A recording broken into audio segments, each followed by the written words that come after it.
guys, welcome back to my channel. This is Sharupa and you see YouTube with Sharupa. তো আজকে হচ্ছে আমাদের বাড়িতে পুজো, পুরো গোটা এক বছর পর বাড়িতে পুজো হচ্ছে। তো পুজোর দিন ভালো তোমাদের সাথে শেয়ার করি, চলো তোমাদেরকে সেটা দেখি। পুজোর দিন অনেক কাজ থাকে, বারবার যাতায়াত করতে, সেজন্য ওগুলো উপরে বাঁধা।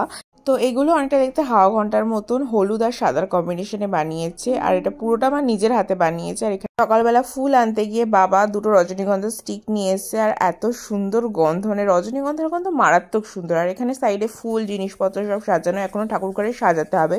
আর এখানে আমি কাল রাতে আলপনা দিয়েছিলাম, যেটা আমার সকালবেলা ঘর মুছতে গিয়ে সেটা তুলে ফেলেছি, সেজন্য ওই জায়গাটাতে আমাকে আবার আলপনা দিতে হবে। ফেব্রিক কালার দিয়ে আমি এখানে করছিলাম, যেটা একদমই টেকে না, মানে একদিনই টিকিয়ে রাখতে আমাদের পুরো একবারে হাল খারাপ হয়ে গেছিল। আর এখানে আলাদা ঘরে মা আর কাকিমা ঠাকুরের জন্য ভোগ বানাচ্ছে। ভোগের জন্য নবরত্ন, পোলাও, আলুর দম, লুচি সুচি অনেক কিছু বানানো ছিল। মা এখানে একটা স্পেশাল রেসিপি বানিয়েছিল, যেটা মার চ্যানেলে তোমরা দেখতে পাবে, আমি লিঙ্ক ডেসক্রিপশনে দিয়ে দেবো। সেটা আমার সুজির বদলে বানিয়েছিল, সেটা ছিল তিলের বরফি। তো আমি রেসিপিটার লিঙ্ক দিয়ে দেবো। ছিলাম যে কি আমাদের ঠাকুর এখন উপরে ট্রান্সফার হয়ে গেছে, চলো তোমাদেরকে দেখিয়ে আসি। উপরে ঠাকুর এখন ওখানেই স্নান করবে, দেন নিচে নামাবো। দিদি ভাই তাকাও।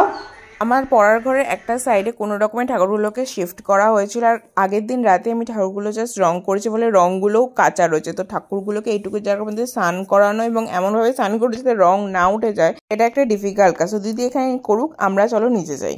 এখন আমার কাজ আলপনাটাকে কমপ্লিট করা এবং বাড়িতে আরও যা যা আলপনা দিতে হবে সে আলপনাগুলো দেওয়া।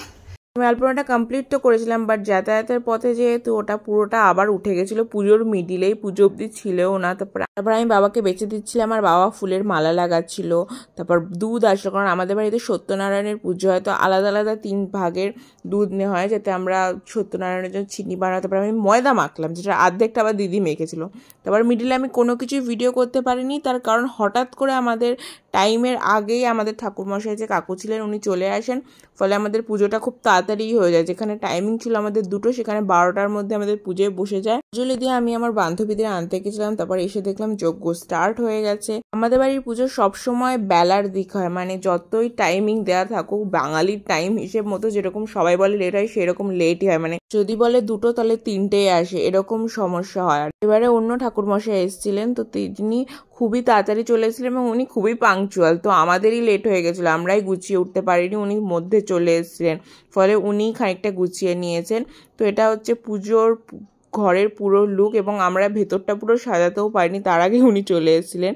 তো এর জন্য আমাদের একটা ভালো হয়েছে কি, আমরা তাড়াতাড়ি খেয়ে নিতে পেরেছিলাম পুজো টুজো দিয়ে। মানে আমরা যখন খেয়েছি তখন 4টে বাজে, অন্যান্য বার 6টা থেকে 7টা বেজে আমাদের খেতে খেতে, তো এটা আমাদের তাড়াতাড়ি হয়ে গেছে। ভিডিওটা না খুবই শর্ট হয়ে গেছে, আমি যখন এডিট করতে বসেছি আমি দেখলাম যা শর্ট হয়ে গেছে, কিন্তু ভাবলাম যখন করেইছি তখন আপলোডই করে দিই।